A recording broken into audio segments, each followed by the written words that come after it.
And hello, everybody. Welcome to the Go Home Wrestling Show. My name is EJ. Alongside with me is my tag team partner, D-Ship. Still here. Yeah, you're still here, and so am I. And apparently, wrestling Twitter is still alive after this past week. A lot of things that people are unhappy with. We'll cover that. Of course, we're going to be talking about Money in the Bank, Monday Night Raw, and of course, SmackDown Live. We're going to be covering the top 5 of each of those. Besides Money in the Bank, we're going to go in depth with Money in the Bank. But top 5 of Raw and SmackDown. So let's get right into it. Let's go right into Money in the Bank. Let me do a side note real quick. Sure, go ahead. Not on your rundown. I don't even want to talk about the match really, but was I the only one that did not realize the SmackDown titles were not on the line on that kickoff match? I thought it was. I thought they were too. I think they said it on the show. I know that's the only thing. I just wanted to throw that out there. I thought that was the first misstep of the night. Yeah, I know there were a few with a little referee screw-ups, but overall, I thought it was a pretty good show. So we'll get into it. We're gonna cover is that we're gonna go over each match, give it a brief description of whether we liked it or not, and then we're gonna quickly rate it. And then at the end, we're going to pretty much rate the whole show. We're going to go in order from the main card. We're not going to talk about the tag team match in the pre-show. So we're going to start off with the women's Money in the Bank match. And, I mean, what a way to kick off of course, Money in the Bank pay-per-view. I thought it was a great move by WWE doing it the way they did it. And a very entertaining match. I was into it. There was nothing that was in a disconnect to me.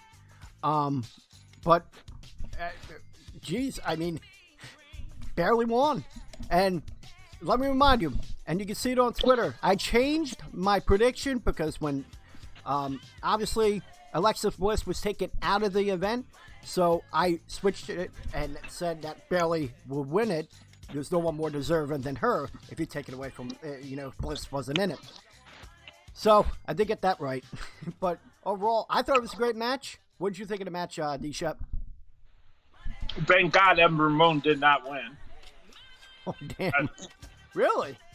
Well, main reason she creeps me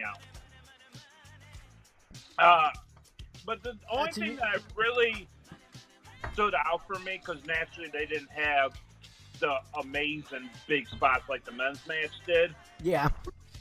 But Carmella, whatever happened with Mandy Rose during that match, that was not planned. Carmella's reaction. That was total shoot in the middle of the match. I would not be surprised if Carmella has heat after that. Because I'm sitting there watching. She keeps slapping her away, and then Mandy throws up her arms like, what the fuck you doing? Just like, okay, yeah, I might have messed up, but what the fuck are you doing? So that was awkward. I was kind of rooting for Mandy towards the end, though. I thought it was kind of cool how Sonya was taking her up the ladder. But then Bayley, which you haven't seen in about 10 minutes or so of the match, it felt like, came up there, won it. As far as most deserving, she probably has to be right up there with people like Naomi or Dana is who I wanted to win. But that was more of a hard pick. I was understanding that she wasn't going to win that probably, but happy for Bayley. Yeah, and honestly, everyone was complaining, like, ever since Bayley came up from the NXT roster, like, what she did down there was really good. And from there, I mean, like, even though she's won all the titles, she is the first Grand Slam winner, she hasn't got the reaction to what you saw Sunday night. That was a great reaction. And honestly, we'll discuss this as we go further along in the show, when she cashes in, was at a right moment because that crowd was dead from most of that show until that moment. And they did a good job. Of course, we'll get into that later on in the show. The only thing I want to throw out there, you can throw this out whenever, but imagine what Sasha Banks is sitting at home thinking after watching the last 3 days of wrestling. Well, you stupid fucking bitch. Essentially, it could have been you. Well, yeah. Yeah, it could have been her, but she she did what she did. But I'm more happy with Bayley. Don't get me wrong. Nah, she deserves it more. But 9 times, I'm pretty sure this would have been Sasha if she didn't have the attitude issues. Could have been. And we'll find out. But Sasha congratulated Bayley on Twitter. Oh, okay. I don't follow Sasha. I got to follow her on Twitter. I don't buy that being. Well, they're friends. It could be a front. It's one thing to congratulate Bayley, but it's another thing to compliment WWE in the process. So. Yeah, good point. Good point. But they're close friends. Of course, they're going to be happy for each other. Yeah. And real quick, Papa Smart, thank you for the host on Twitch. People that are listening right now, we're live on Twitch, YouTube, Mixer, Periscope, and Facebook Live under the name Go Home Wrestling Show. Wednesdays, 2 p.m. Eastern Standard Time. You can chat with us live if you don't want to listen to the podcast. So thank you, Papa Smart, for the host. And, overall, Bayley, they all did a great job, but Bayley was most deserving of this. And, of course, we'll cover what happened after that. Ryan Love, glad Bayley won. Only other winner I would have liked would have been Ember Moon. Well, Ryan Love says Ember Moon creeps you out there, D-Shep. So can I tell you why she creeps me out, though? What's that? What's the this thing that scares you? Be very PG, but she looks like a tranny to me. I'm sorry. Well, send all your hate fine. mail to at dshep1979 on Twitter. That's right. See, I know if she just, well, let me think. If she acts like a woman, she looks like a woman. But when she acts like the she-nom, she looks like a man. Is that somewhat fair? Because her face is just bizarre when she does that howl or scream or whatever. That's your opinion, sir, and we're not gonna, we're not gonna jump on about that, okay? I'm just saying. All right. Well, let's go into the next match. Of course, this is the rematch from WrestleMania 35, and that is the United States Championship on the line. Champion Samoa Joe putting it on the line against Rey Mysterio.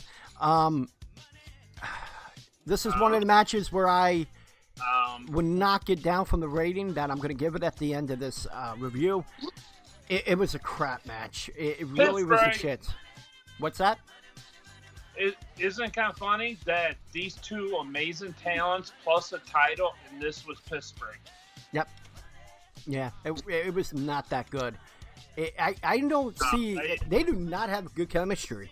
It's surprising that these two veterans, they just don't seem like there's chemistry with them. That was the most poorly executed... I got to give Samoa Joe shit. Because I agree with you to the sense that it was a planned storyline, the finish of the match. Yeah. Because we talked about that. Oh, yeah. But Samoa Joe, it's one thing to have your shoulder up a little, then the referee can't see. But his shoulder was so goddamn far up that you can't logically explain why the referee did not see it, because he was looking right at it. If it was only 2-3 inches off the ground, I don't think we're even talking about that finish being a big deal. But for me, that was the worst Samoa Joe has looked since WWE. Is it part that he little sour grapes for giving such a short match and a crappy finish? Maybe that's why he didn't sell it as good as he normally would. But this was bad. I totally agree with you. It was bad. I was expecting maybe some redemption out of them too, but it is what it is. And it was a planned finish, the way it ended. You could tell. The ending was planned. The timing of it wasn't planned, because they said they called a match when Joe broke his nose and he started bleeding. That plan, the way it ended, was the planned ending. That's what they did confirm. So as far as that, yeah, that's the way it was supposed to end. But when it did, that's why. So I'm pretty sure that at some point it was communicated to Samoa Joe that the match was ended and they were going to do that finish, right? Yeah. So how the hell do you have your shoulder that goddamn far up is beyond me. I don't know. That was bad. Yeah, it was bad on the ref too. You got to kind of give him crap. And I know they're in a bad spot, the referees, but I mean, And this was a bad. And most of these botches that we're talking about aren't your traditional sense botches. There's a few we've talked about. There's probably a few more we're going to talk about.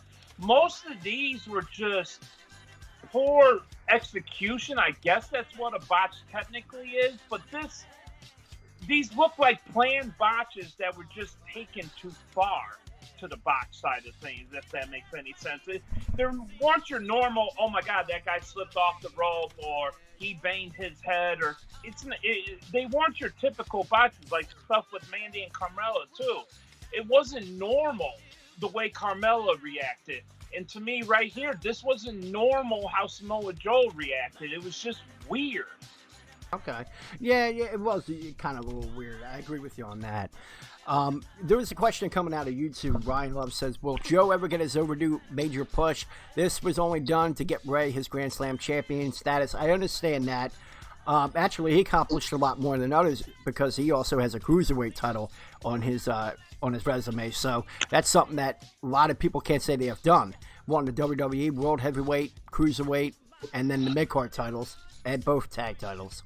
So, yeah, he has a legendary career. But to me, at this point, I think Joe needs to go to Raw and push for the Universal title because my prediction, there's going to be a bigger dog on SmackDown going for the WWE title. Can I give you a quick take on Grand Slam champions? Because we now got a couple after this week. And I know we're going to go into greater detail with Bayley in a minute. Yeah. But to me, is a Grand Slam that important in the sense that if the last title you get to complete it is a mid-card title and not a heavyweight title? Like comparing this right here. Is Ray's Grand Slam, forget the kind of match that this match was. Just go with he won the U.S. title, final piece of that puzzle. Is that more of a big deal than what Bayley just did? Bayley's is bigger. I think Bayley's is by far bigger. Yeah. And you know who was the other Grand Slam guy? Shawn Michaels. And Shawn Michaels, and he won the European Championship. We had about a year or two ago, someone won the IC title, right, to do the Grand Slam, I think. Or Jericho. No, Jericho was trying to break the IC record. That's what I'm thinking of. No, I can't remember what you were talking about. When you complete the Grand Slam, you like it to be the top prize. Yeah. Like, if you're talking other sports like golf, you complete the Grand Slam. It's just more meaningful if that final piece is the Masters. You know what I'm saying? It just, I don't know. And the way they did it was just terrible.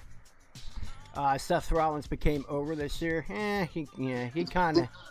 He's not at a superstar status, and we'll get into that another time because I have a theory about why they don't do that. But overall, I did enjoy the match. I didn't enjoy this match. I'm sorry. I didn't enjoy this match. I was hoping they would redeem themselves from this, but it is what it is. Joe is a great talent. You can't take that away from him.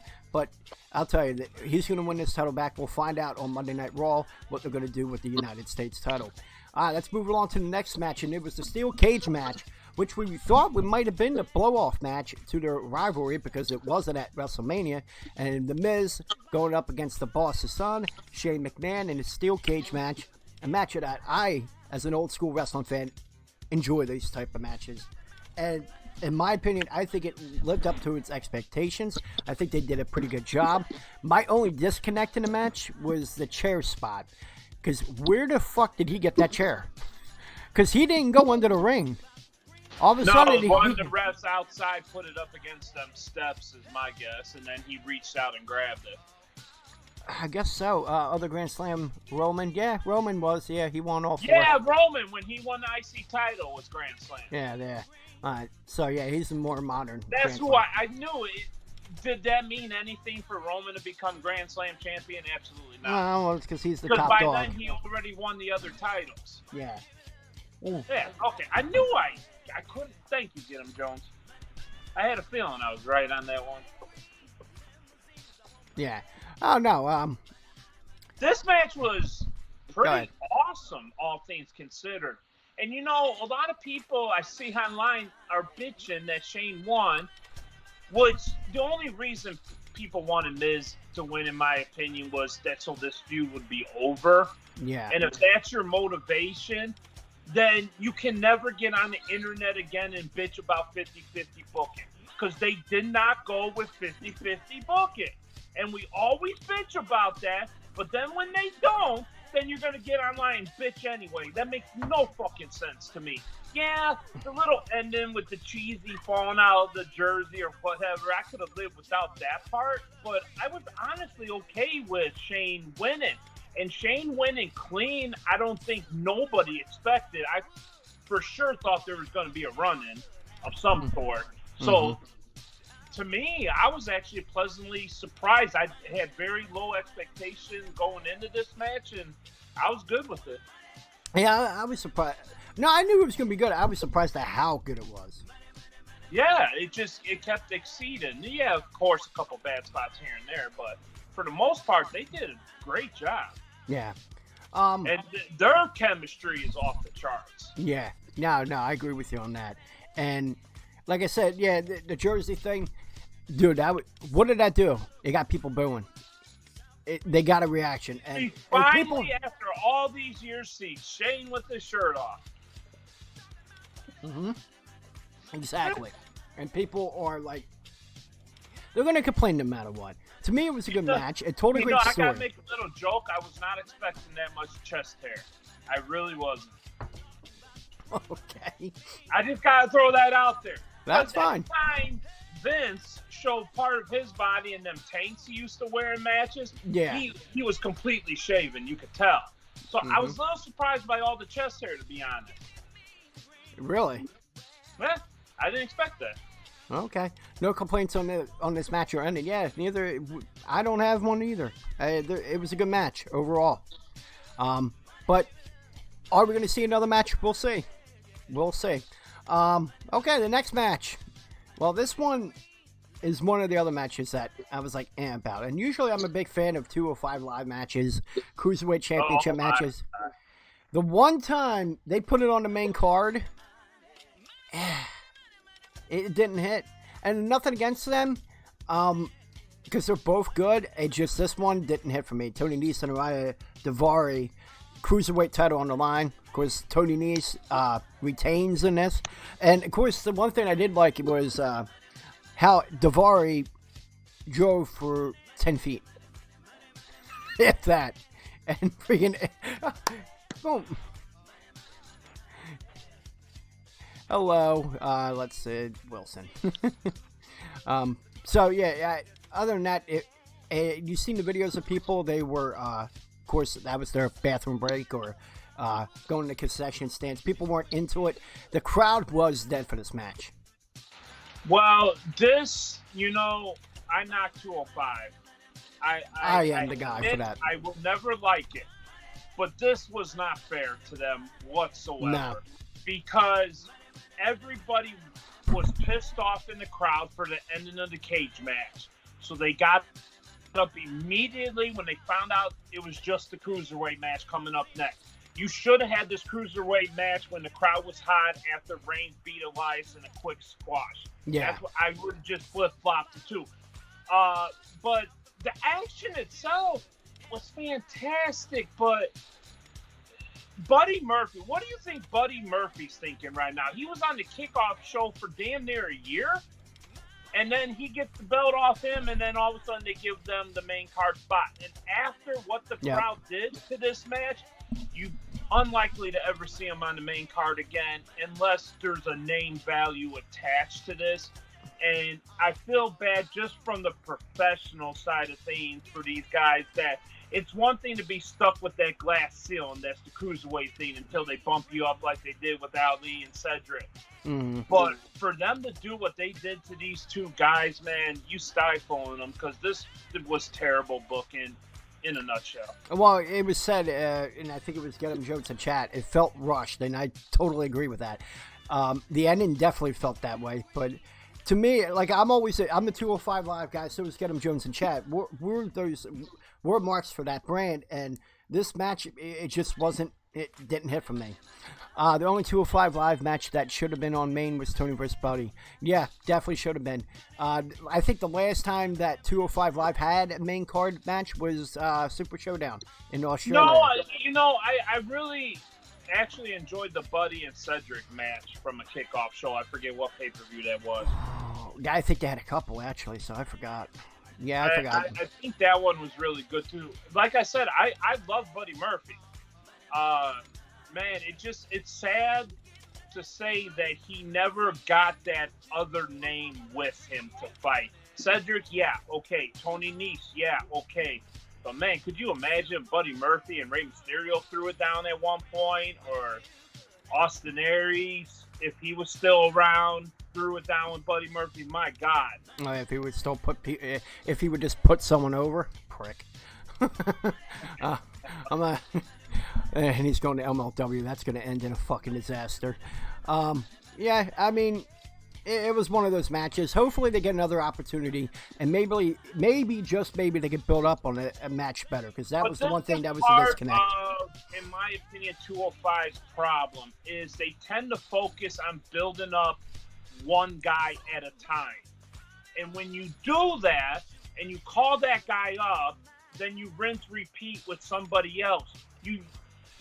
From what little bit I've watched, I just don't see a lot of multi-pushing going on at the same time, with maybe the exception of Cedric and Buddy Murphy were kind of getting hot at the same time. But, Buddy Murphy, Ali, Cedric, they all left, so now it's all about Tony Nese.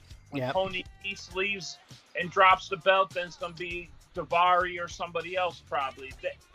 That's part of the problem. Yeah, Lucha Underground's another problem, but you just don't have enough names attached to this. I think if you're saying Gargano down there to start off, and then bring him up. Even if the Gargano thing would be a one-off, it still would bring excitement to the product. Yeah. You throw down a Tony Nese Gargano match, and all eyes are on that match. Yep. No doubt. Yeah. My eyes included. All right. Well, let's see if hopefully they get another opportunity. I think they will. They do have a good, talented roster, but they just got to, build up these guys better. All right. Let's move along to the next match, and that is the first of the 3 women's title matches that we saw on Money in the Bank, and that was Lacey Evans challenging the Man for the Raw Women's Championship. And I'll tell you right now, coming from my end, I thought it was a good match. There was a shoot pin in there. There was a little bit of a mess up with the referee. That was the second mess up of the night. The other thing, it didn't seem like they were on point with this, and I thought they would have been. But I think the next match kind of redeemed it. But there's still something there that you want to see another match out of them too. It was a pretty decent match. How did you feel about it? This was essentially Lacey getting better throughout the week. Yeah. The more she was out, the better she got. Problem with this match was, I'm sure they were rehearsing in the back, but you can't get that same kind of timing. And the only thing Lacey, I don't think this was on Becky's end. I think this was just a timing issue because, quite frankly, Lacey hasn't had enough real matches up until this point. Mm-hmm. I think that's pretty obvious. But like I said, as the week went on with, the run-in, then the appearance on Raw, then the appearance on SmackDown, everything got better throughout the week for Lacey. And by the end of it all, I think everybody's pretty happy. But yeah, this was kind of a slow start to the night, especially on Money in the Bank. But I think it all ended where we wanted it to end. So I'm good. Okay. Well, yeah, like I said, it was a pretty good match, but nothing compared to this one, and that was, of course, the SmackDown Women's title directly after. Now, the thing I liked is that this shows the heel side of Charlotte Flair. She came out to the ring, said, "No, Becky, get your ass back in there. Our match is now." Right after she had that match with Lacey Evans, right away she had to fight Charlotte Flair, and of course, Charlotte Flair Becky Lynch match, it's been gold every single time. This one, was redemption for the first match. I thought it was really good. And Charlotte Flair came out on top. She beat Becky Lynch. But, of course, that was because of the women's right from Lacey Evans, the distraction. But that's kind of what I expected. If Charlotte was going to win the title, I figured it was going to be Lacey coming back out to screw it in. It made sense. And so did you like the match more than the first one, obviously? Oh, definitely. Okay. I would even go so far to say that I think they're potentially setting up where we could have Lacey and Charlotte with the tag titles soon, too. Oh, well, possibly. Just got a tough feeling about that. You could possibly see that. And we're going to be covering it on SmackDown, so you might be right. But, of course, I mean, you had both titles on the line. Charlotte Flair was like, you know what? She forced Becky into another match right after she ended the match, and here it is, Charlotte Flair sitting there, making fun of Becky, going boo hoo hoo, taunting her that I beat you for the title, and now came Bayley. Bayley cashed it, saved after Evans and Charlotte Flair were attacking Becky Lynch, and people were calling for Bayley. Bayley came out, attacked them, and next thing you know, you had Charlotte on the ground. She had the briefcase, cashed it in, and within a minute, she did it and became the SmackDown Women's Champion, becoming the first woman to be a Grand Slam champion. What did you think out of all three?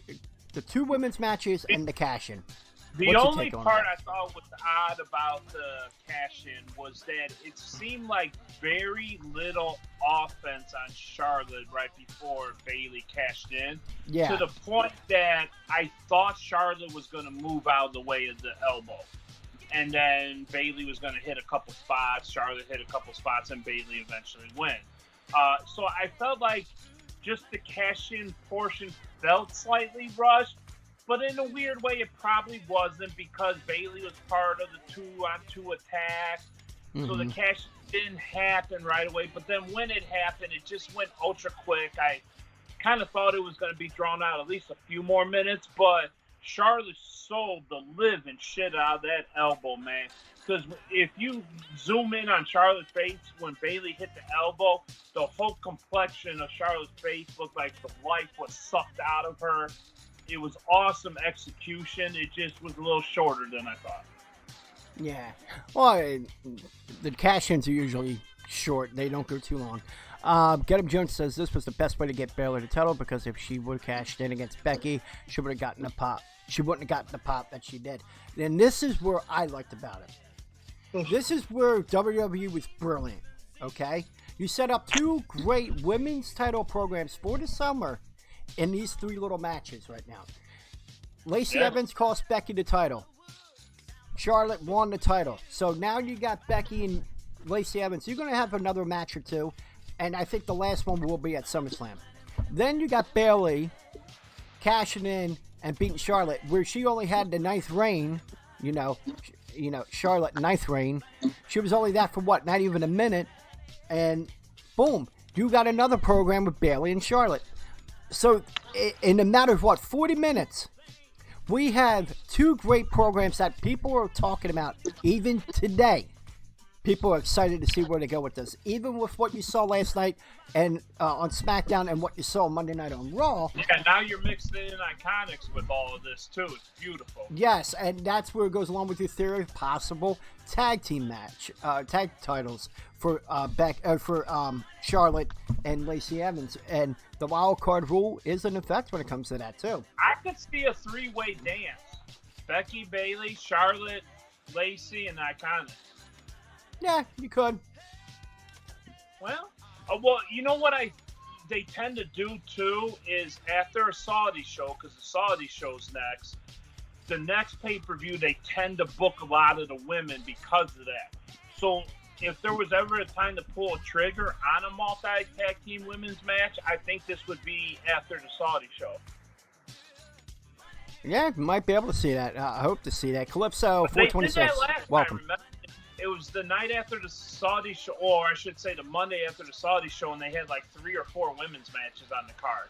Oh, that was also to hype up the announcement for the Evolution. No, I understand that, but if they try some other kind of situation like that, it would make sense. Yeah, and Kim Jones, especially since our women tag champions hasn't won a match since getting the titles. And be a good match for the Iconics to get a big win and not make anybody look weak in the process. Exactly. Get the cheap win. Get the heat win, actually, is the best way to say that. Essentially, over 4 potential world champions. That would be awesome for Iconics. Yeah, it would. It definitely would be good for them. And I like what the Iconics do. That, Iconic! And, like, the taunts, everything. They're just annoying when they talk all together. I love it. I love it.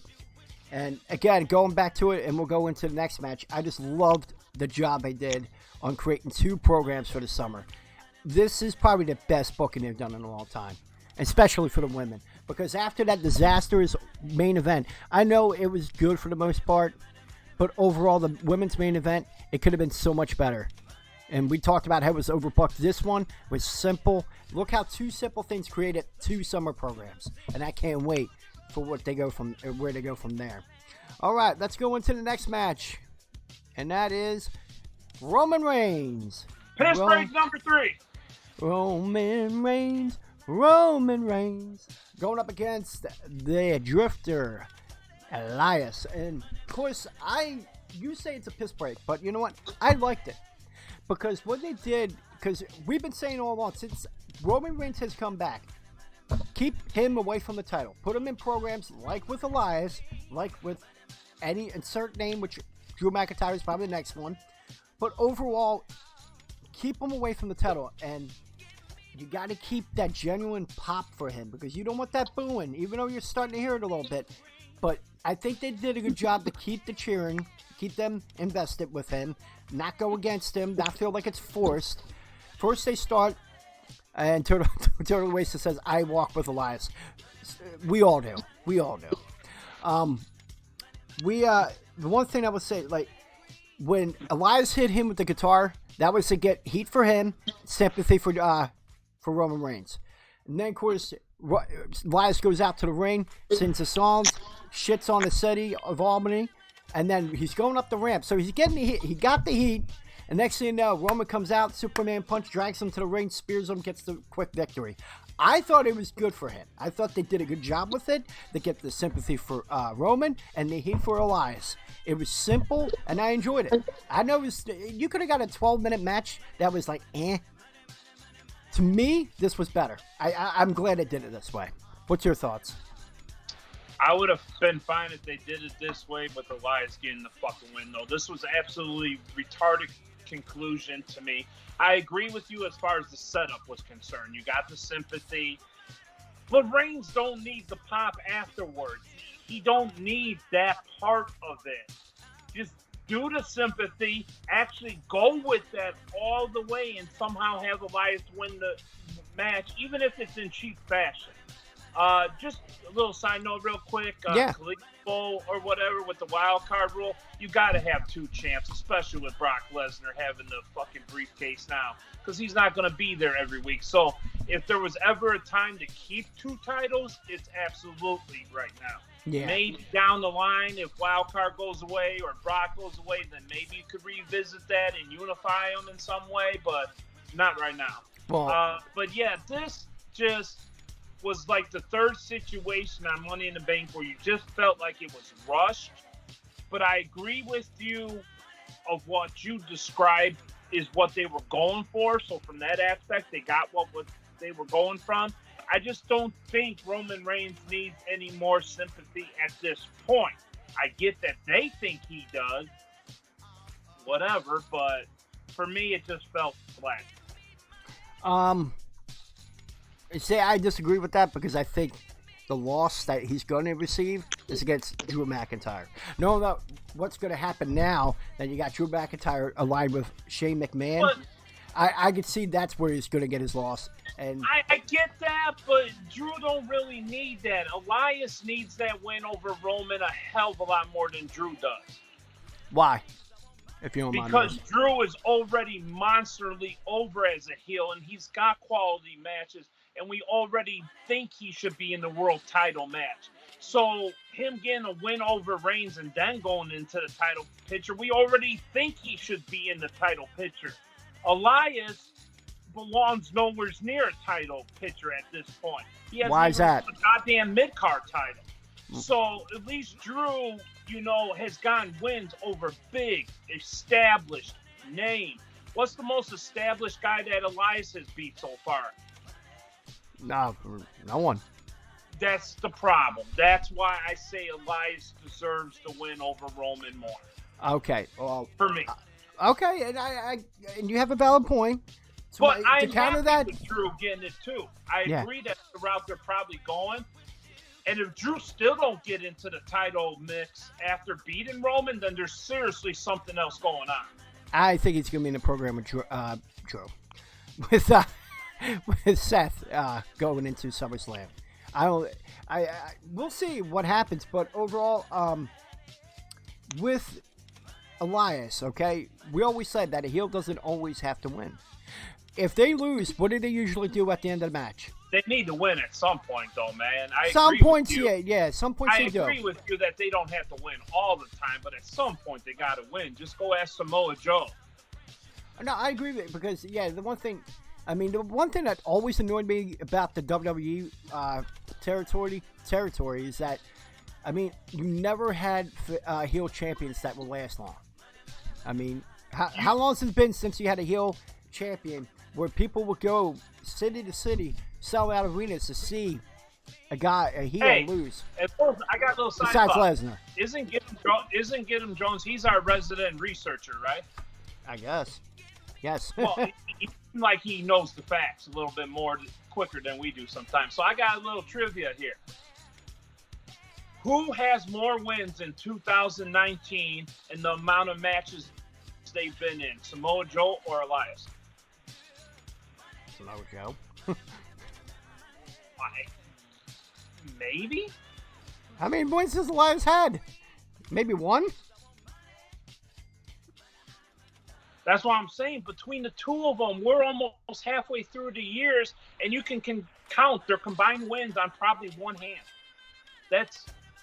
I don't know, man. It's a little weird, ain't it? Yeah, because that's how they always been with heels. At this rate, they're on pace between the two of them for one win a month.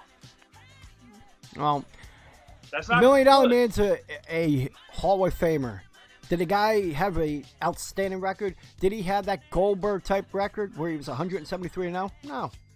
But $1 Million Man. If wears it, then $1 Million Man's got to be in. Enough said. Yeah, exactly.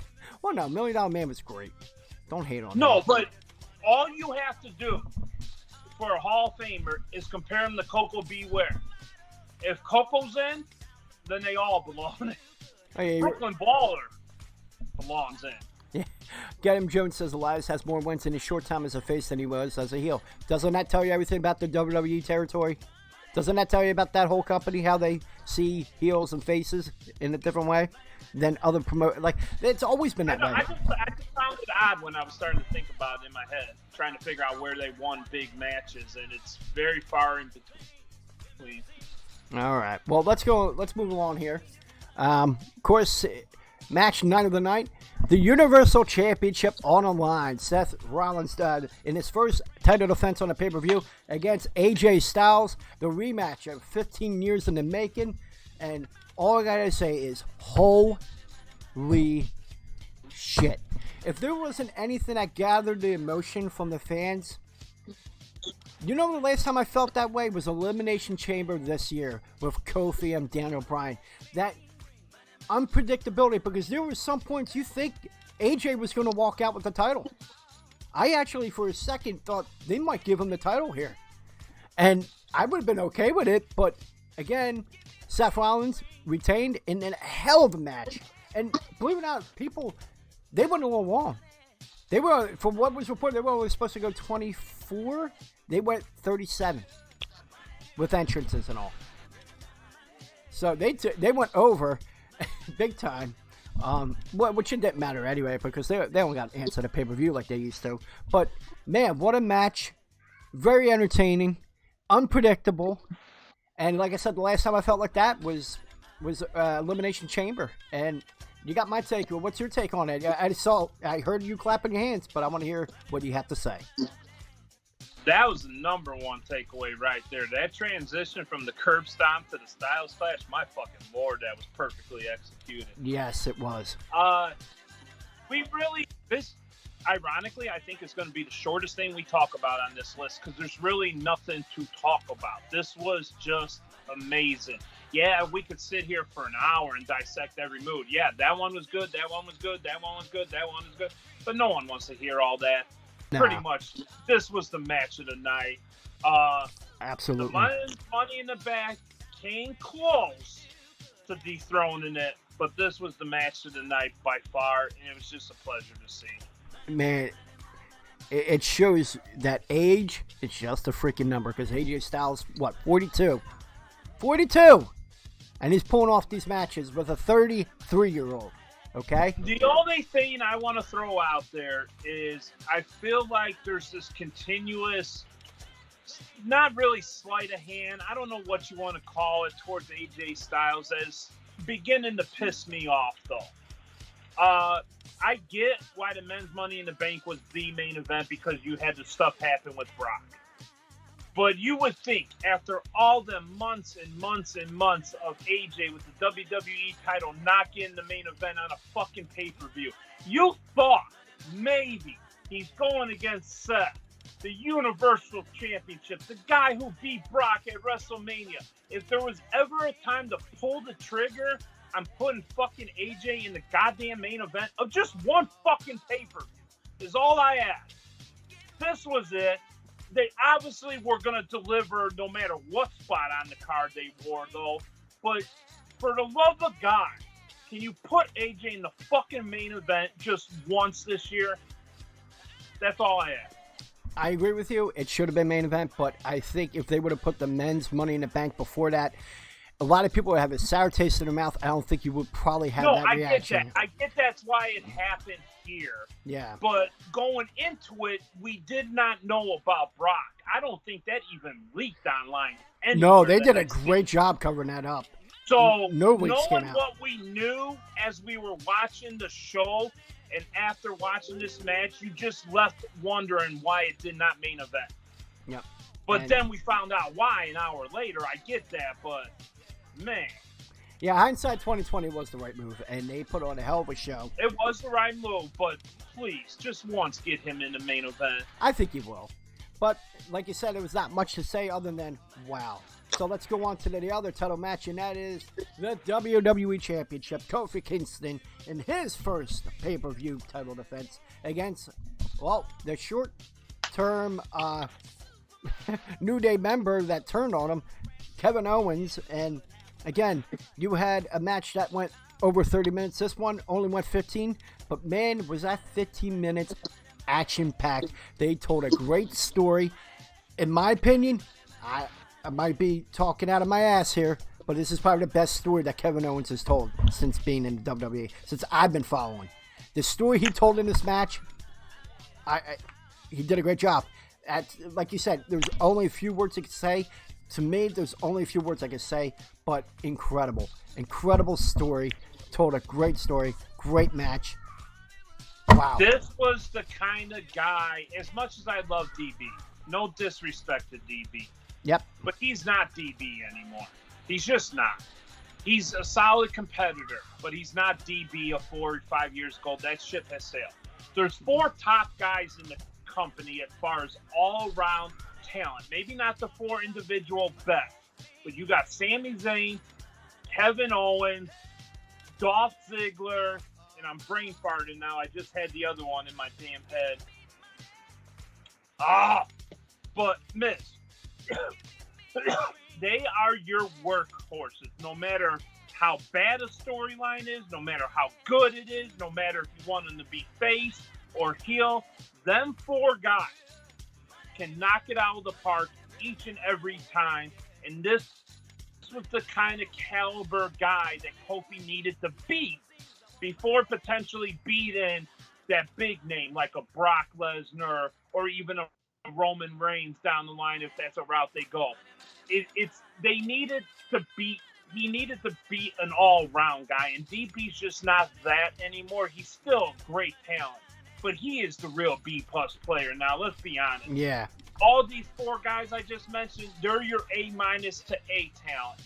Your A-plus guys, your big names, it's stepping stones. And now I'm really excited to see where Kofi goes from here, and quite frankly, I'm excited to see where KO goes from here.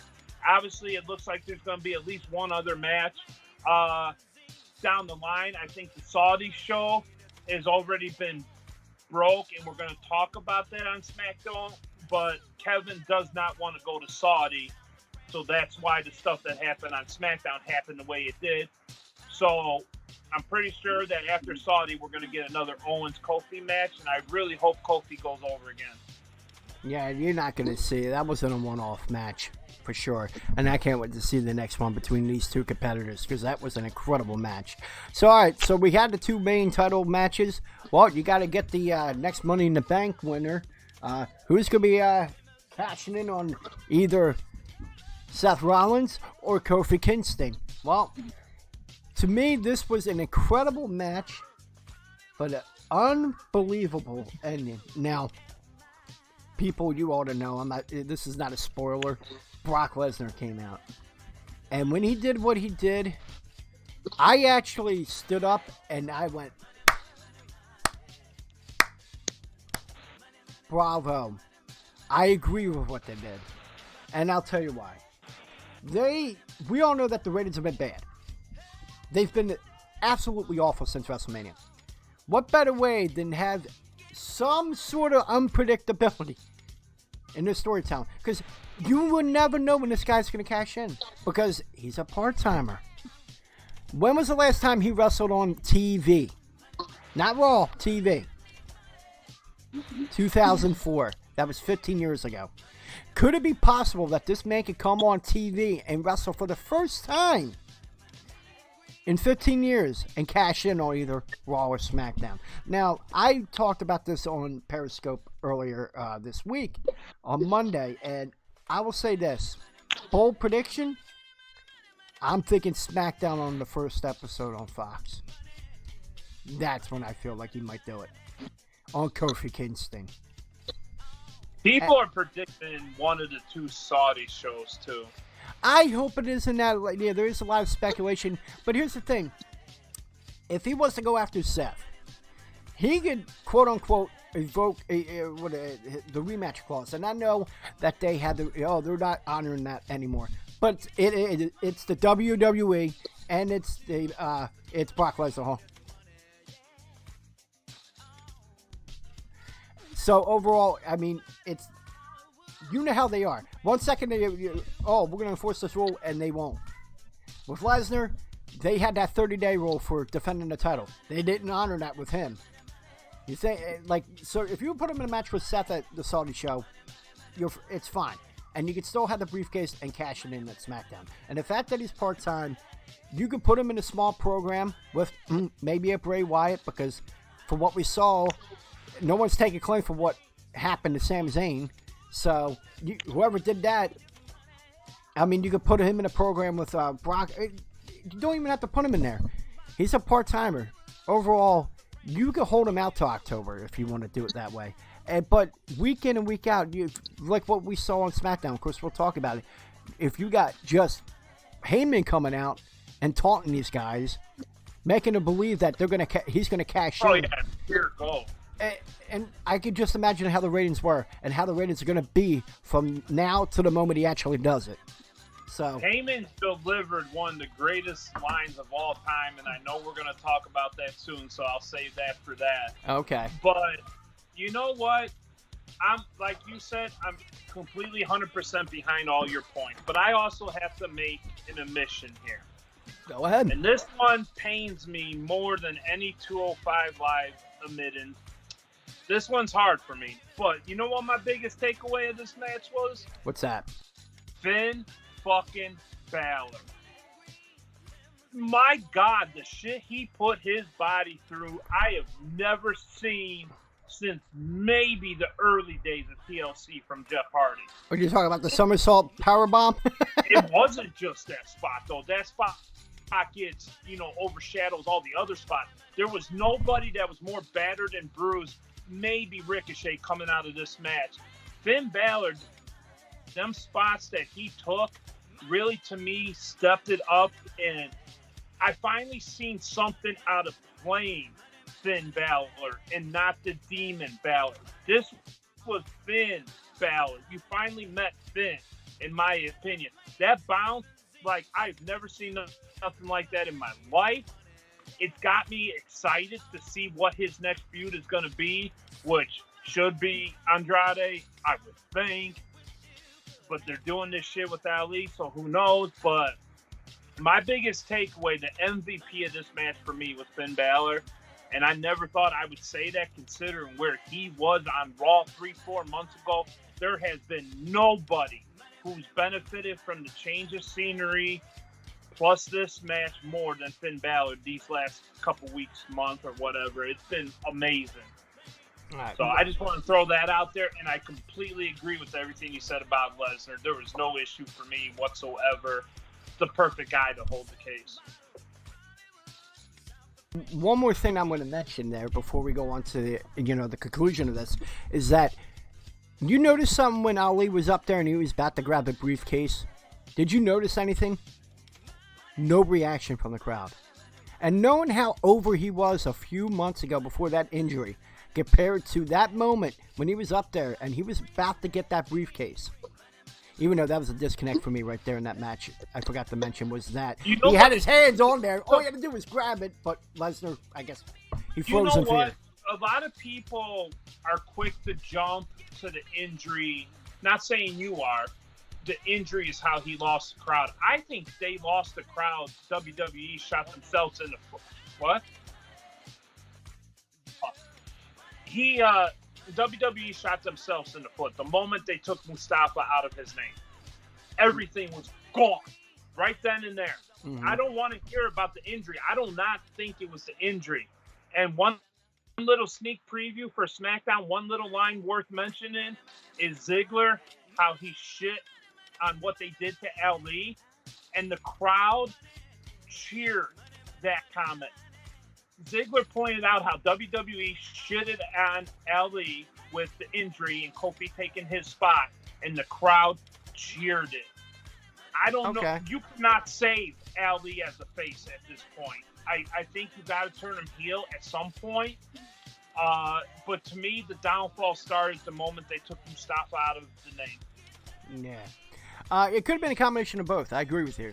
I think that and plus injury. I think it's a combination of both that probably did it for him. But I just noticed at the end, there was just no one excited that he could have potentially won that match. And Adam Jones. It don't matter how many big moves he hits. He has lost the crowd. Yep. And Adam Jones says that's not his time. Obviously, seeing what we saw, he's kind of in that Finn Balor status from 4 or 5 months ago, where Finn was just wasting away. It's where Ali feels like he's headed right now. He needs something solid. If it's not for the crowd to cheer him, then at least boo the hell out of him. He needs something to bring some energy. And you can do a million big spots, but unless something big happens one way or another, I just don't know how he gets the crowd back right now. Oh, well, I guess we could do a deep discussion with that another time. A little side note, fuck Ricochet still. Yeah. Okay.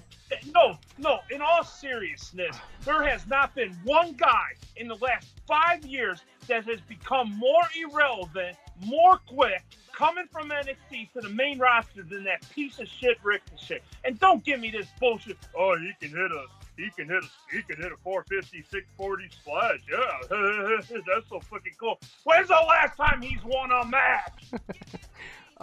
When Alistair was with him in the tag team. Throw that out there. I mean, they shot themselves in the foot with him too. It's not all his fault. I'm just kind of trying to be corny, funny, but my God, dude.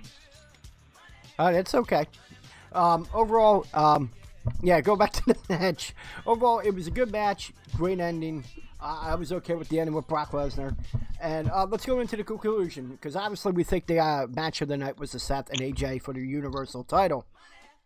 So, we're gonna do a rating from 0 to 10. What would you rate Money in the Bank?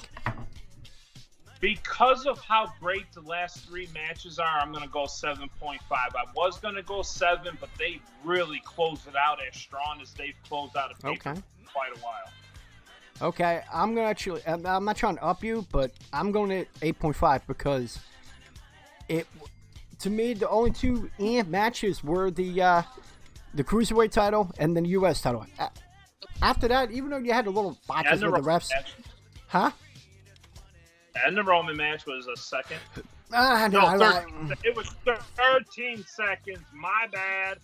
It was good. I liked what they did. So overall, in my opinion, it was 8.5. Amazing storytelling for 13 seconds. Woo! Well, more than actually, it was 10 minutes if you want to count the guitar shot as he was walking out to the ring, to the performance from Elias, and to that 13-second match. Is so short that it actually qualifies as a YouTube short story. Oh, really? Yeah, that's how short that match was. Oh, that's a very sexual experience for me then. All right, well, let's move along. Monday Night Raw. Let's go right into it. Monday Night Raw review, because we took a little bit longer than expected to cover Money in the Bank. So let's go into the first thing. And basically, when we cover Raw and SmackDown, we do the top 5 events in our opinion on how we want to cover it. 5 from the least important to the most important at number 1. And even though it's at number 5, it's not a bad thing, but obviously whatever's number 1 is really not. Yeah, it's not a bad thing. It's just we do it in order as far as how we felt it had an impact on the show. And of course, the 5th one is the Moment of Bliss.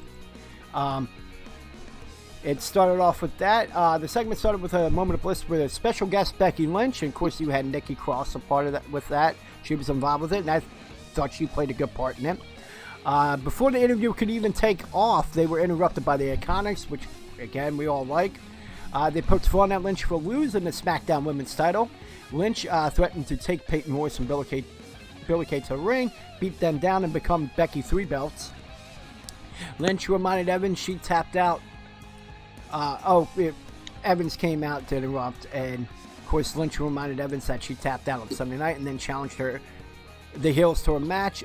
Becky suggested Bliss and Cross to join her, and the match was on. Pretty good match. I liked it. The thing I found really funny was how Alexa Bliss was just drinking coffee. She never got on the apron. But overall, Lynch got the win for her team when she hit Billie Kay with a top rope leg drop. First, I want to ask you is, what did you think of the segment leading up to the match? And to follow that, what did you think of the match? All 6 women knocked it out of the park. And how often can you say that by that many women in one segment? I mean, Lacey, perfect. Iconics with their corny jokes, perfect. Becky with another hint at the tag team title thing I alluded to.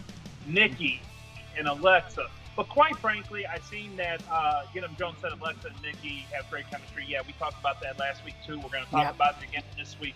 But quite frankly, Alexa Bliss has chemistry with a piece of dog shit on the bottom of her shoe. She can make anything shine. And truthfully told, you can make an argument that Alexa, if not for her injury issues, could have did exactly what Becky did. Because she's pure fucking money. No matter what she does. She has the facial expressions in the wrestling business as a guy. Really. Yeah. Like face, crybaby, monster heel, little bit of heel, kissing ass, whatever. Every facial expression, she's like the perfect actress, as they would say in Hollywood, where she could play any role she's given. And to me, that's what stood out the most. She made a coffee cup relevant. Yeah. Let's be real. Yep. In the execution after the match, she jumped in there, raised a hand with them. Becky started getting a little salty about that, but that's Becky's character, so it was completely fine. I really love whatever the fuck they're doing with Nikki. I can't quite explain it. Is this Mickey James and Trish 2.0? Maybe, but this is going to be knocked out of the park too. You have a great film with Nikki and Alexa. Iconics are money because they're not money, if that makes sense. because they always lose, but they're the ones always shitting on other talent. So it's fucking perfect. And Lacey has been phenomenal so far. So these are 6 women that arguably each one of them could be a world champion. It's just fantastic. All right, and yeah, I agree with your takes. Get him Jones says poor Nikki. She almost had a cup of coffee. That was funny. Going to your point as far as facial expressions from Alexa Bliss. We made that point last week where she gilded Nikki Cross and taking her spot in the match, like that little grin that I got her, and then turn around and pull the act like it. I totally agree with you. There's so many things you can do with that little grin. Yeah, exactly. And they're not PG. Yep. And she is money. I agree with you. She is money. I like the segment overall. And as far as the Nikki and Alexa being, the Mickey James and Trish Stratus 2.0, this is one of the times where I think this one's going to be better than the original. These would be 2 people that could, like you said, pull it off better than the original. This, man, where they could go from this is just, who knows. And if you were going to, by chance, have a 4th team in there for the tag title thing, Nikki and Alexa makes sense. Interesting. All right, we'll see. All right, so we got what we got out of that. Let's go and move on to number 4, and that is the introduction of the 24/7 Championship. Of course, the hardcore legend Mick Foley came out to chat with the WWE Universe to introduce a new title. He also announced that there will be a new look for the 3rd hour of the show, where they're going to be turning off all those lights. It's going to have that old school feel to it. To bring Raw back to Monday nights. Hold on, let me go. Then he went on to introduce Don't forget the part where he said, we're going to get back to R.A. We're going to get Raw back in Raw. Yep. Okay. And then we're going to talk about the 3rd hour Raw. But then the title can be on NXT 205 Live and all these other shows. But it's the 3rd. I got lost a couple times during this promo. Yeah, I'm thinking all those chair shots are finally getting to his head. I mean, the guy is articulate, but I think he's starting to get a little punch drunk from all that shit that he's endured over the time period of being in wrestling. But overall, obviously, it was to introduce the 24/7 Championship. It's the hardcore title, just in the new era of WWE, and there's a lot of people that have a problem with it because of the name and because that. Why? How much that crowd would have exploded if they called it the hardcore title? Oh yeah, you would have got a better reaction on Twitter, better reaction, live crowd, everything. Get into my take on it already. I know you didn't quite ask me yet, but I'm chomping at the bits on this one. I am blown away excited about this, but this by far was the most poorly executed segment on Raw in 10 years, probably. The belt is trash. The promo was even more trash. Mick Foley to introduce a title that we know is the hardcore title, but to have the disrespect to Mick and the title not to call it such is just outlandish. But if you can put that all out of your mind and just think about the title itself, not the look of the belt, not the promo, none of that stuff, I don't know how you can be anything but excited about this, because it gives something for all the Titus O'Neils of the world to do. Drake Maverick running around posting up R-Truth wanted signs on Raw and SmackDown. Pure fucking money. It's money, not in the traditional sense, though. It's not money wrestling classic. You're not going to see any of that. But my God, when Truth, later on, I know we're not talking about it in too great detail, but when R-Truth threw Bobby Roode in the trunk, oh my God, I about lost my shit. This is E. And what about E stands out in WWE? Entertainment. This is not wrestling.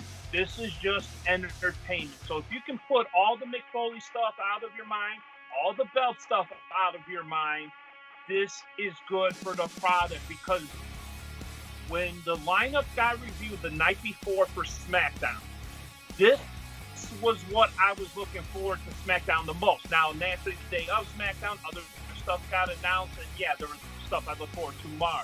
But people are talking about it. And at the end of the day, even if it's talking bad or talking good, you want people talking about it, and we're all talking about it. I agree with you on certain points. It is entertainment. You want the fans to be entertained. But when we were all discussing, like, you thought it was the hardcore title, right? When you were talking about the new title, did you think it was hardcore? Oh, absolutely. Honestly, I was hoping TV title. And we were discussing, like, how you... That was my feeling when the green was leaked early. Yeah. Was that it was TV title. And I think you could have did a scenario, I think when WCW first introduced it, and correct me if I'm wrong, but then they usually only defend it in the last hour of the program. Middle. At first, and then it became the second hour. No, but what I'm saying is it would have made Foley's promo made more sense then, because it's a TV title, but it could only be defended at the last hour of either Raw or SmackDown or NXT. What you could have found a workaround for NXT and 205 Live. Yeah. But I agree that if you weren't going to call it the hardcore title, it might have been better off as the TV title and then done a little bit different. But I am completely on board with this overall. Going on with that, yes, I was kind of hoping it was that, because, like you said, it is entertainment. But that, yeah, if you want that third hour, they went with the route. There was two routes you could have went with. If it was TV title, it would have been a more serious third hour with talent that you aren't using anything for. Bobby Roode, Eric Young, all the people that people go, oh, look, we finally get to see them. This would have been great for them. But instead they went with the comedic way, the entertaining way, and this is WWE at its finest. If it was any other promotion, it would have been a television title. It would have been more serious and more competitive, and a way to build on your lower to mid-card talent. They went with the entertainment way. Now, I enjoyed it back in 2000. I'm looking forward to see where to go with it. I like what they're doing with the social media, doing the videos. I mean, I did a video a little bit ago saying that I was looking for R-Truth while I was out today. Overall, yeah, I did that too. I liked it. I like it. But going to your, as far as the name, well, how many names did the Viking Raiders have? I'll tell you right now, you might get a new look. Wait. Is the Viking Raiders even on Raw still, or did they get drafted back to NXT because they've had more matches there recently? I have no clue.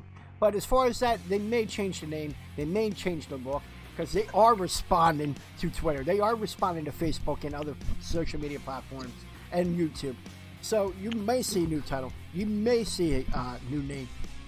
They've been really reactive to what they're hearing and seeing out there. So give it time. It will have a new name, okay? Mark my words. But yeah, overall, I thought they did good. Oh, I'm sorry. No, I'm happy for the jobber talent too. Cedric in particular, Cedric had a couple good spots in that free-for-all when they were scrambling for the belt. So it was nice to see Cedric out there hit a couple spots. At one point, who was the first guy that came the closest and then Titus fucked him over? I forget who. Heath Slater, was it? No. He was out there. I know Eric Young was out there too. Eric Young, by the way, shaved his beard and looks totally almost unrecognizable. Yeah. Yeah. But, overall, I think it's getting more shit than it probably deserves, is how I would sum it up. Yeah. Well, we'll see where they go from there. I think they had a pretty entertaining segments on SmackDown with R-Truth making it out of the show with the title running all over, because we're not going to cover that on SmackDown. So might as well talk about it now, but that's out of the way. All right, let's go into number 3 moment of the Monday Night Raw, and that is Kofi, Kingston, and Seth Rollins teaming up to go up against Bobby Lashley and Baron Corbin. That was the end of the show. And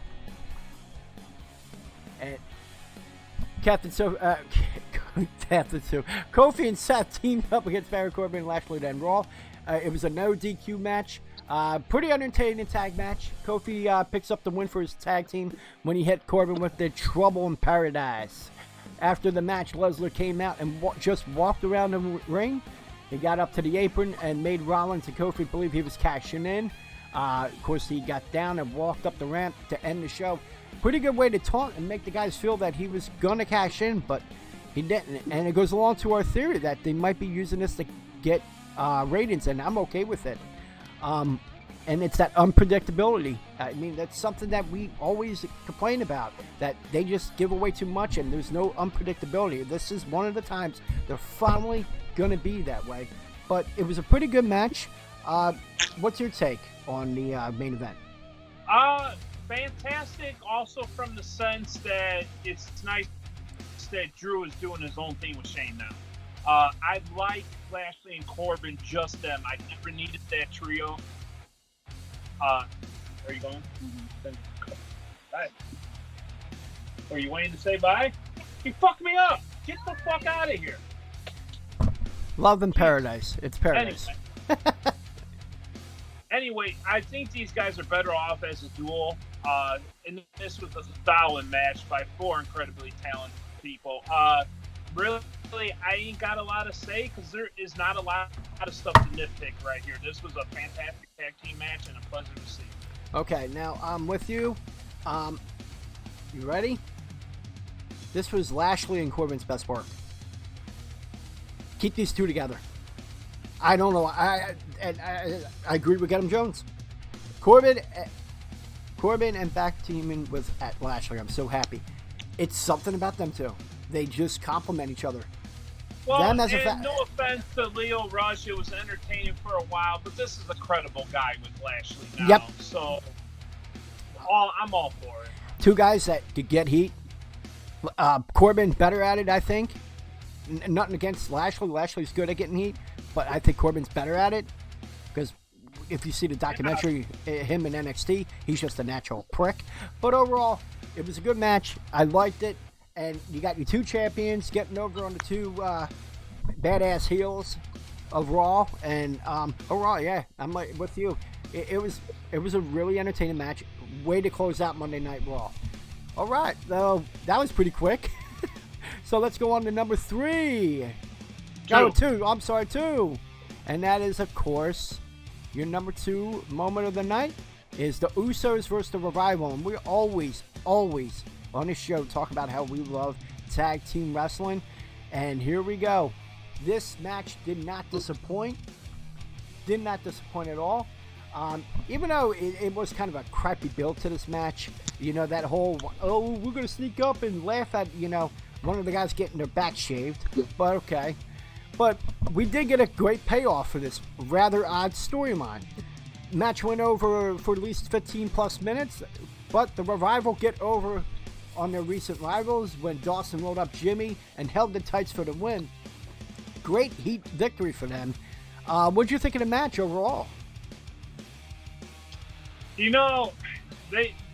Great match. I can't think of anything to say bad about the actual match, but I'm torn on the finish because on one hand, I'm happy that Revival got the win because it's about time they got a fucking win. But on the other hand, I'm like, well, Usos just got the win over DB and Rollins, and there was absolutely zero follow-up to that part this week. So I'm a little perplexed. I would have said that Revival should have got some of the wins that they didn't in the past, and then Usos could have got this win. But then again, you wouldn't have wanted to knock down Revival either by fucking with them for so long. I was just perplexed at the end, and I was happy but disappointed at the same time. But if you're talking about just the wrestling, what a job. Round of applause on the wrestling. You can't nitpick that whatsoever.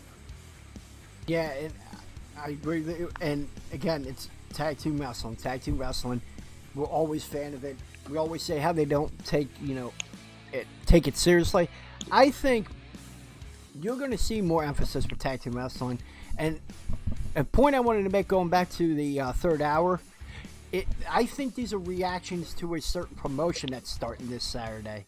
in Las Vegas. I think it has something to do with that because of the buzz. I'm glad you brought up that other promotion. I got a hot take that I want to get your take on, but finish your thought first. No, that was my point. I was done. Go ahead. Okay.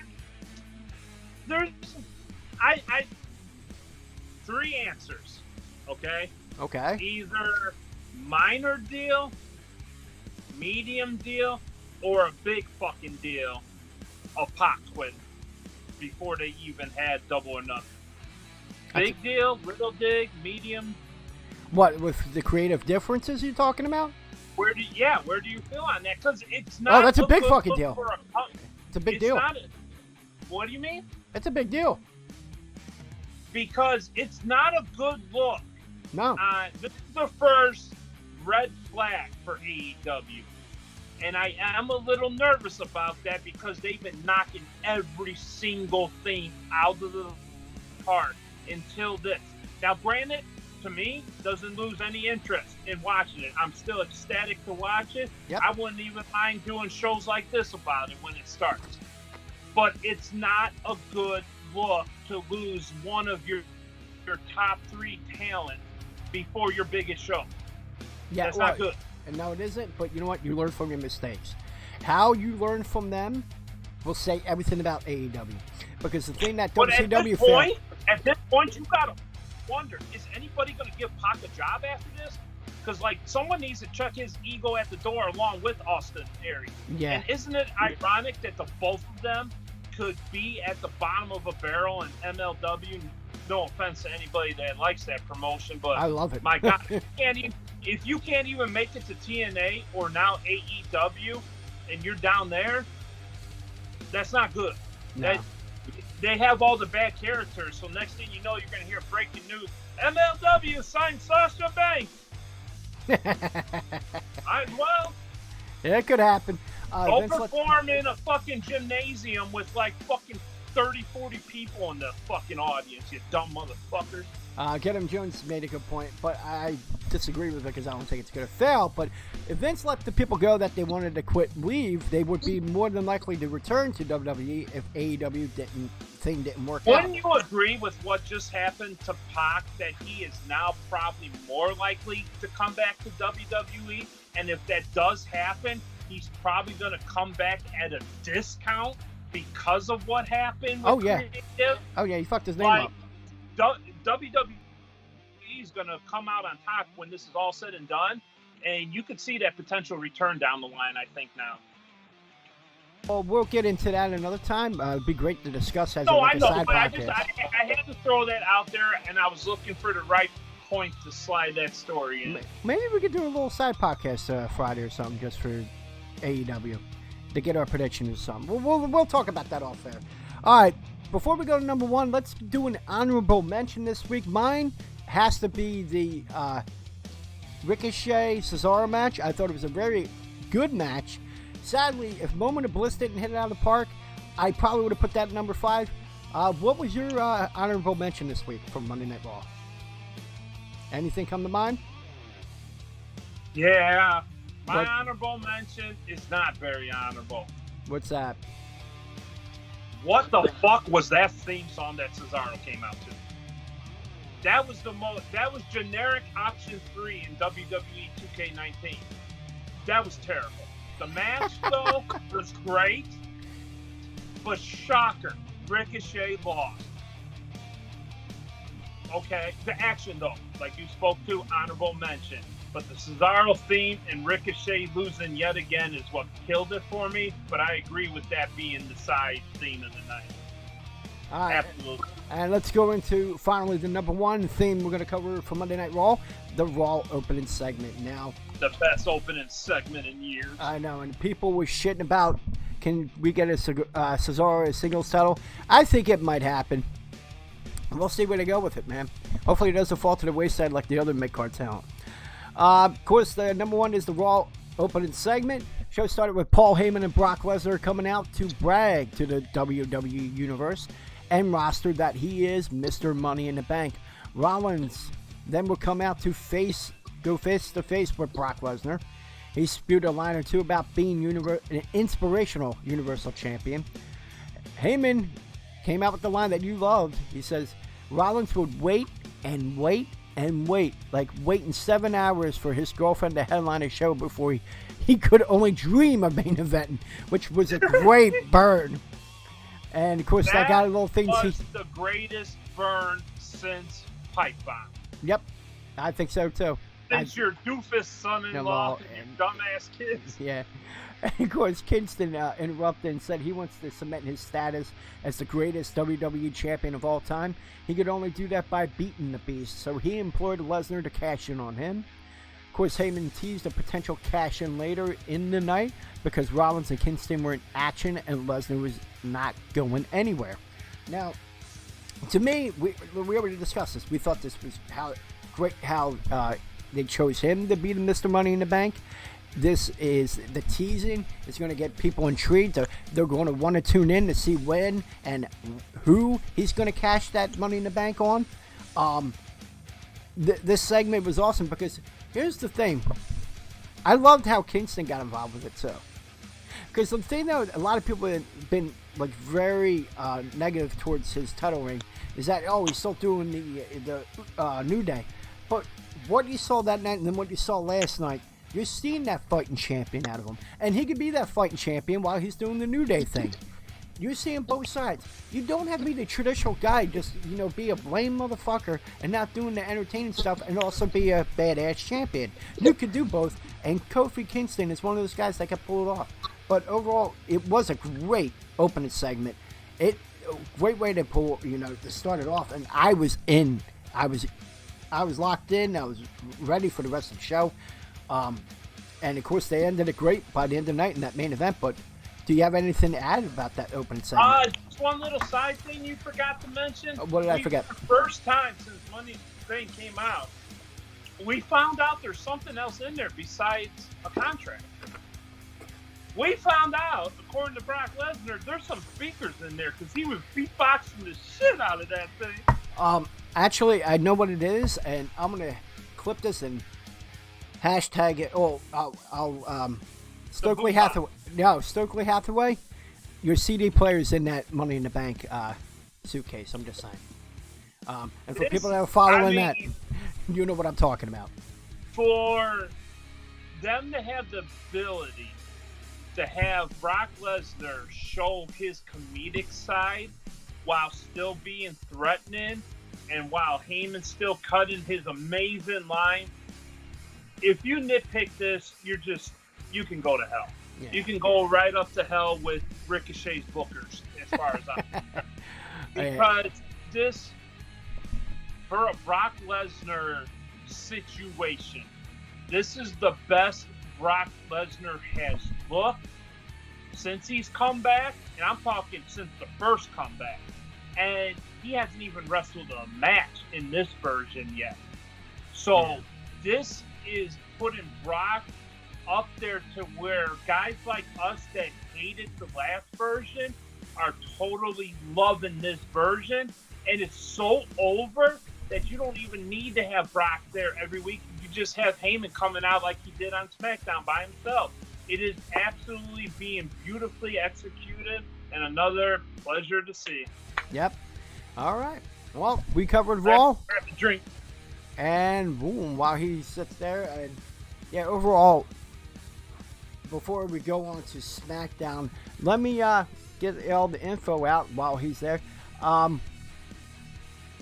For people that listen to the podcast, you can watch us live every Wednesday at 2 p.m. on Twitch, Mixer, YouTube, Periscope, and Facebook Live under the Go Home Wrestling Show.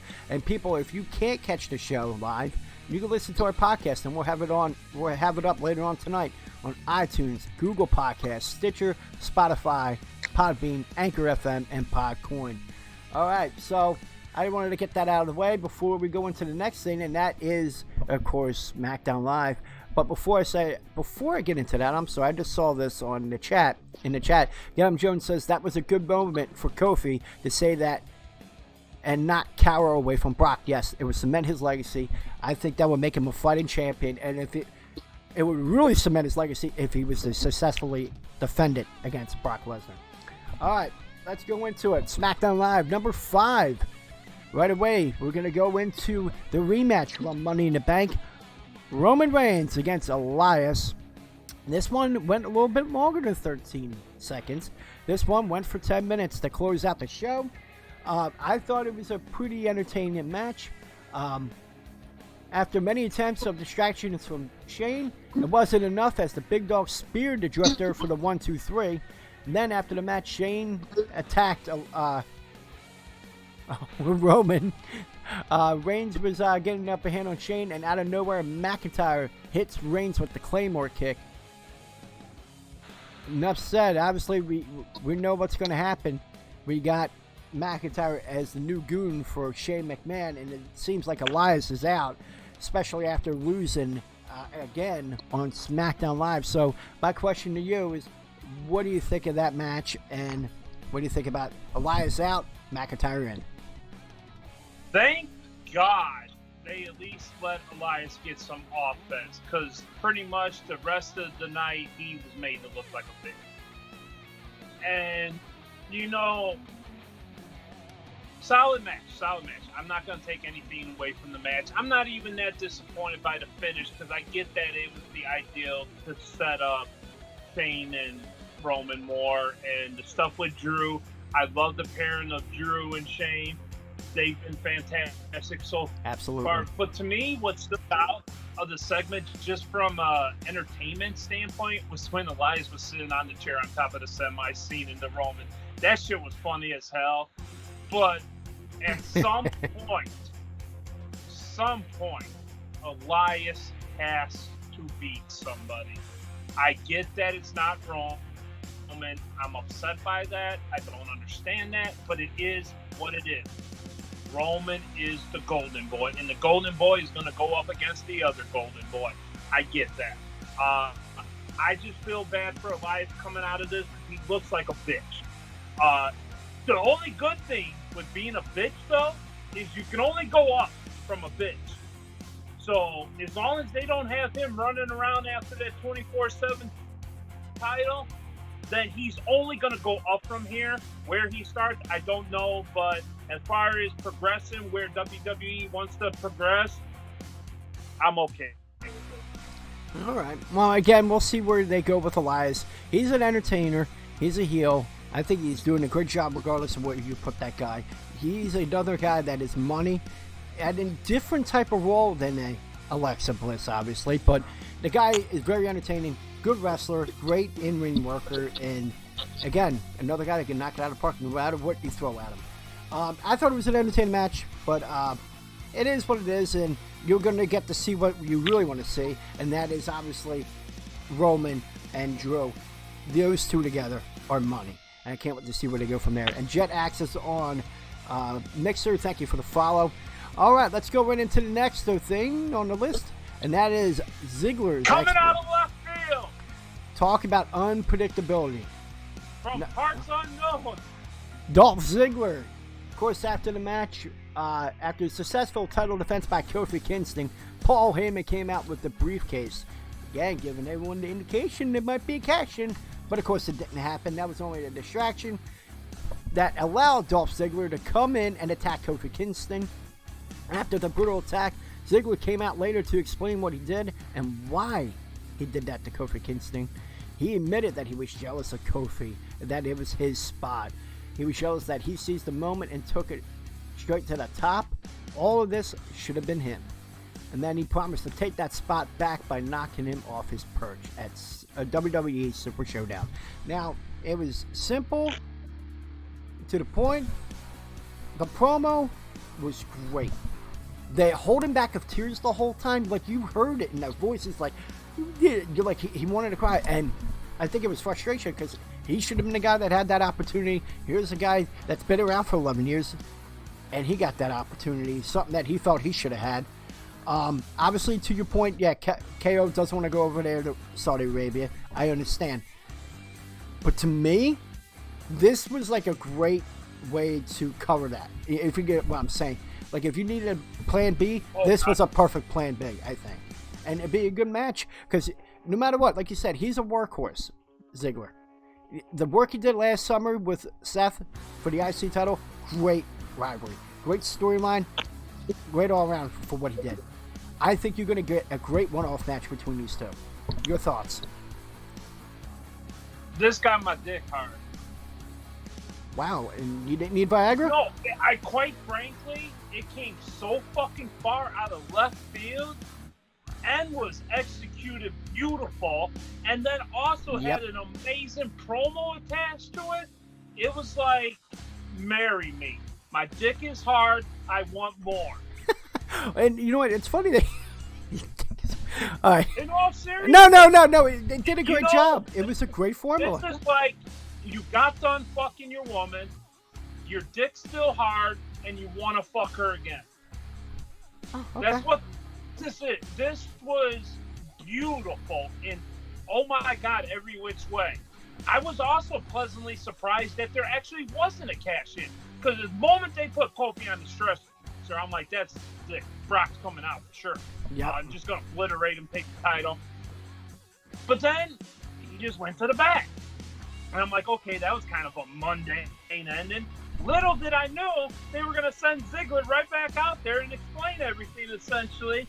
And he hit every angle on that promo, looked real with doing it, mainly because I think a majority of that was real, but also scripted. My God, this was... Oh. I'll tell you right now, I totally agree with you. Real life always makes... This was the program. Yeah, in real life things, when you add it into a storyline, it makes it even better. And yeah, you seem that there was a lot of real, like, I guess you would say is a shoot, but it really isn't, in that promo and the emotion that you got from that.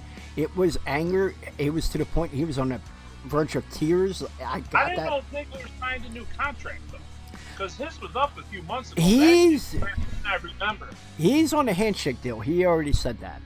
Because he just finished up his comedy tour, and he said he's for what I've read, he's going to be doing another one in the fall. So he's probably going to be working on new stuff in between them. But at the time, until then, he's probably going to be doing some work in the summer. Yeah, he's on a handshake deal. That's what he said back going into the Royal Rumble, and he kind of hinted at that again in the recent interview that I saw with him in it, because he was talking about the comedy tour. And anyone that talks comedy with him, eventually the wrestling talk gets in there. Get Him Jones says promos are always better when it comes from something real. Absolutely. Pipe bomb, prime example. But yeah, overall, they did a great job with that. Going from the attack, the after effects of it, of course the Heyman thing, that little unpredictability, and then of course the promo. Now, the thing that we always said, we just said it throughout the duration of this show and before, unpredictability, they need to be unpredictable. We hate it when you can predict everything. Dude, we just have two prime examples of where they're being unpredictable, and we're loving it. I hope they continue to go with this. All right. Definitely. Ready to go number 3, my friend? Yeah. All right, number 3 is the tag team match with Bayley, the two women's champions, Bayley and Lynch, going up against Lacey Evans and Charlotte Flair. It was a good match. To me, really good match. Great tag team match. And it goes along with your point where we might see a tag team champion soon. He sets the tension between the two champions because of the promo that happened earlier that night where Bayley said that about her being a 2-belt champion. So you've seen the little how them two were, there was a little bit of tension. But of course, at the end, the new SmackDown Women's Champion gets the inside cradle on the Queen for the 1, 2, 3. I mean, overall, I thought it was a great match, entertaining match. I think it might have surpassed a little bit of what we saw the night before, but that's my opinion. What'd you think of the tag team match with the women? More of what we said earlier. All 8 women in total in this storyline, because this is a unified storyline. This is probably your most wide-range storyline in quite some time, where this many individual talents are involved, plus throwing in Iconics now. This is going to lead to good things. Can you imagine just a little promos? Let's say if Bayley and Becky won the tag title. I'm Becky 2 votes. No, I'm Bayley 2 belts. and then they go back and forth with that. It'd be pure gold. I know they're going to be teasing tension between Becky and Bayley for whatever reason. I don't need that match, but if they have that match at some point, I'm not going to be like mad about it. But this is set up for these 8 women in whatever way you divide it up to go at it all summer long, and it's a pleasure to see. The theme of the night on the show, or theme of the early afternoon. But these 8 women are going to tell amazing stories over the summer.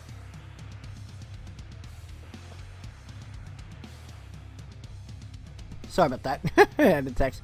Yeah, I'm with you on that. Now, of course, I can't wait to see what where they go from here with the 2 programs with these 4 women. Number 2. Let's move along here because we are getting really late into this. Ali and Andrade. All I gotta say, match of the night, in my opinion. Even though the next one is number 1, but it was number 1 for a reason along with the match. But Ali and Andrade, whether if you put these guys in the program, obviously Andrade's going to be doing the same with Finn Balor for now. But if he was to win the title, or if they're done with that feud with him and Finn Balor, this Andrade and Ali, I could see that being a great program based on this match alone. It was match of the night. Of course, we know what happened. Who got the win?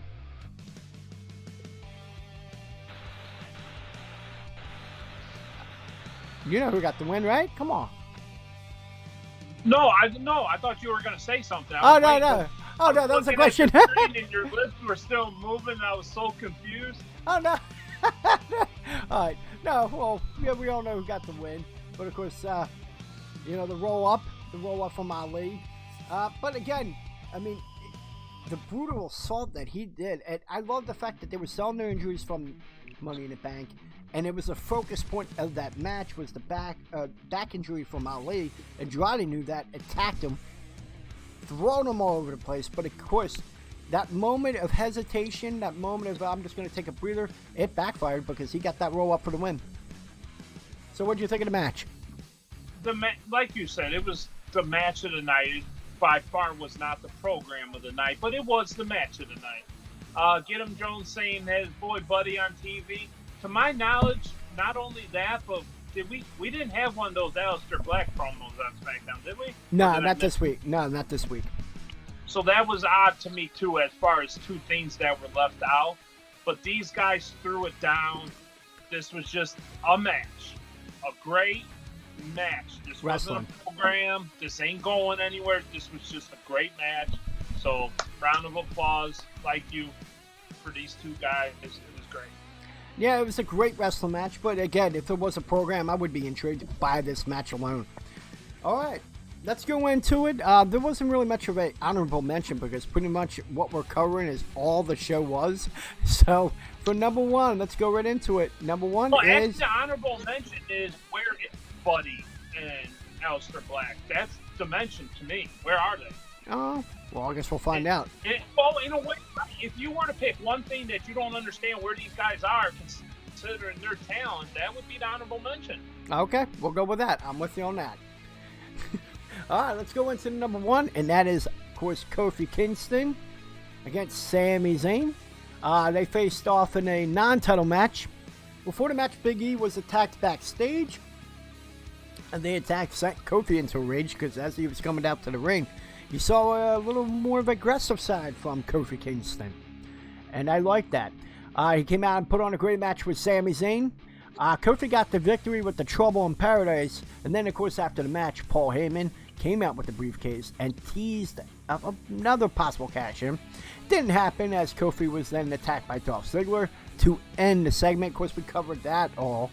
But as far as the match, what did you think about the Kofi Kingston Sami Zayn match and the little tease of another cash-in? Everything here was executed perfectly too, and so much to the point that if you wanted to use what happened to Big E to start his heel turn down the line being that you never confronted Owens about the attack, even though that's what Big E said, you can jump from this very moment. Or next week SmackDown comes on and then they confront Owens or whoever else did the attack. There's a million different ways you can go just from Big E's attack, and that's before this match even starts. Then with Kofi coming out red hot like that, you felt like you were in the middle of the match as soon as Kofi entered the ring. So from that aspect too, there was no slow start to this match. It was high octane right away. It went relatively quick, but you didn't mind because it started out so hot. The stuff with Ziggler, the fake cash-in, just everything was absolutely beautiful that was done with Kofi Kingston on SmackDown. And Sammy came out looking even stronger. Now, Sammy, at least for me, is that classic case that even if Sammy's not winning, Sammy always looks strong. He is not Samoa Joe. He is not Elias. Sami Zayn could be like fucking Homeboy on Raw, Kurt Hawkins. He could lose 200 matches in a row. In each and every match, Sami Zayn will still come out looking strong. He's an unbelievable talent in that regard. So this was a great matchup, and I enjoyed it.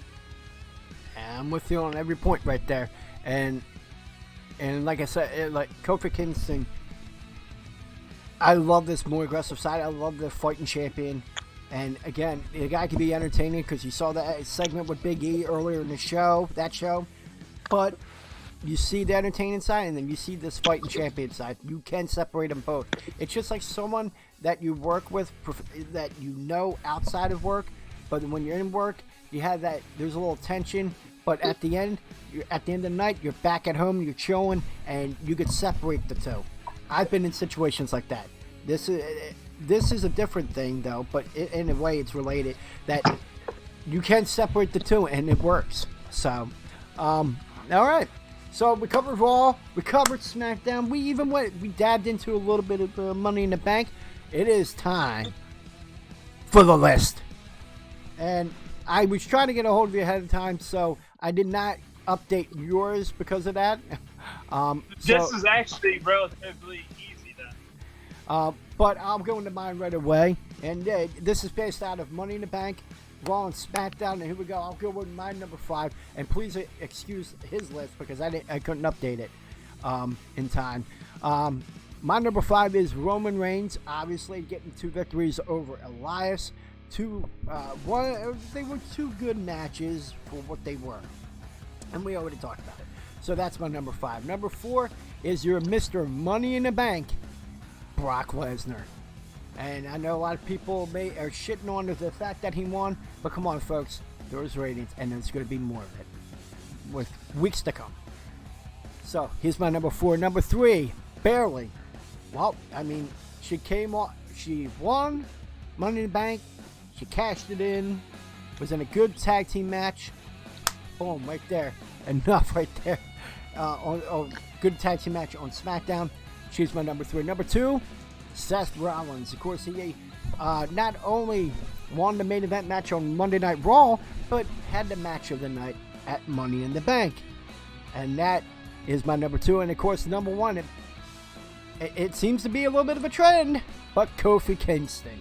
Number 1 with a bullet after having a great match with Kevin Owens, after having a good main event match on Raw, but then followed up with a good match with Sami Zayn on SmackDown. That guy is on fire. He's proven to the haters that you can separate the two and be a great fighting champion and entertaining at the same time. And ladies and gentlemen, that is my list. Let's hear yours, my friend. You know, I started to write down a few names, right? I wasn't putting them in order yet. I started writing down a few names, and I was like, I want to check out what he wrote on his real quick. So then I went and checked out what you wrote down. I was like, yeah. So basically, my only change, I'm only making one change. Your 1 through 4, I completely 1000% agree with. For every reason you just said, for every reason we've already covered. The only exception I'm going to make is, of course, fuck Roman Reigns. Jeez. But I don't think you could even be mad at my number 5. My number 5 is Dolph Ziggler because he knocked it so far and beyond out of the park that I have to. If I could put Bray Wyatt last week at number 1 just for a fucking 2-second shot at the end of his promo, then by golly, after what Ziggler did, he's my number 5. But otherwise, I completely 1000% agree with your list, and it's absolutely beautiful. All right, and Rockin' Spoon 364, thank you. I understand what you're saying, because if I would have took Money in the Bank out of the, like, if that wasn't part of the equation of how I came up with this list, I'm with you on number 5. This could have been our first unified list. And no, I think we've had a couple, but did we? Yeah, we've had a couple. Thank you, Rocket Spoon, for following. Yeah, we've had that. We've had a couple. But I based it because of what happened at Money in the Bank and Raw and SmackDown. So if you take all 3 of those and together, I think Roman Reigns was fine. That's me. Dude, honestly, again, if you would take Money in the Bank out of the equation, I'm with you. That promo was fire. It was great emotion. Again, like I said, the thing that got me was that he was on the verge of tears the whole time. And yeah. I love that. I love it. Definitely. So, if you take that away, let's go. Let's put it on there as an unanimous, because I totally agree with you. Okay? So, can we could do an asterisk on that one, okay? It is unanimous, but if you take Money in the Bank out of it. Even when Money in the Bank, Dolph had the bigger impact than Roman. Okay, well, that's your opinion. And to be honest, why some people are further on the list than Ziggler. Ziggler arguably could be even further up the list, but the only reason he isn't is because everybody else was so far and above the impact level that if Ziggler did this for 2-3 straight weeks, he's the clear-cut number 1, and I don't think it's even close. But this just started, so curious to see where they go from here. All right, and yeah, I can't wait, man. This was a pretty good week of programming, and again, unpredictability. Probably best all-around week in quite some time. Yeah, and unpredictability. That's the key word, unpredictable. Let's keep it that way. All right, let's follow up. Let's end this right now because we're going 2 hours in. Everyone, ladies and gentlemen, listening, watching, thank you so much for tuning in. We do appreciate it. So let's get out. University round, though, I would give each show, all 3 shows, a 4 out of 5. Just to throw that out there real quick, because they all hit where they needed to hit. There was only a few slip-ups on each show. Otherwise, this was perfectly executed 3 days for WWE. I just want to add that real quick. Oh, no problem. Did forget about the ratings. I'm with you, 4 out of 5. All right. I'll disagree with you later. Okay. All right, here we go. Let's get the info out there and we'll end the show. For people that listen to us on podcasts, you can watch us live every Wednesday at 2 p.m. Eastern Standard Time on Twitch, Mixer, YouTube, Periscope, and Facebook Live under the name Go Home Wrestling Show. For people that are watching and you can't always catch us, well, you can listen to us on podcasts. We're on iTunes, Google Podcasts, Stitcher, Spotify, Podbean, Anchor FM, and our new platform, Podcoin. And when we're not live, you can follow us on Twitter. I'm at Go Home Wrestling. He's at DShep1979. Ladies and gentlemen, we're out, and we'll see you next week on the Go Home Wrestling Show. Later. Bye-bye.